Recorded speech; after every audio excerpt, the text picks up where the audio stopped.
ഇത്രയും നല്ലൊരു ജന്മം കിട്ടിയിട്ട് ഇങ്ങനെ കളയണ്ടല്ലോ എന്ന് വിചാരിച്ച് അദ്ദേഹം ഗൃഹത്തിലേക്ക് വന്നു.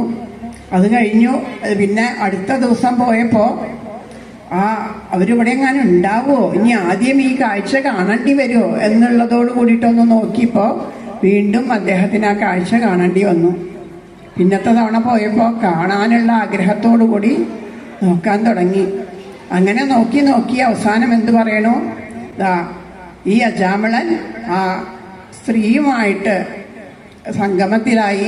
എല്ലാം ഉപേക്ഷിച്ചു. അച്ഛനെ ഉപേക്ഷിച്ചു, അമ്മയെ ഉപേക്ഷിച്ചു, ഭാര്യയെ ഉപേക്ഷിച്ച്, ആ ഗൃഹത്തെ ഉപേക്ഷിച്ചിട്ട് അവളുടെ കൂടെ കഴിയാൻ തുടങ്ങി.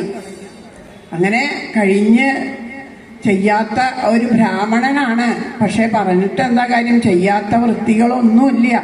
അത്രയും ദുർവൃത്തനായിട്ട് നടക്കുകയാണ്. എന്തെല്ലാം ആഗ്രഹങ്ങൾ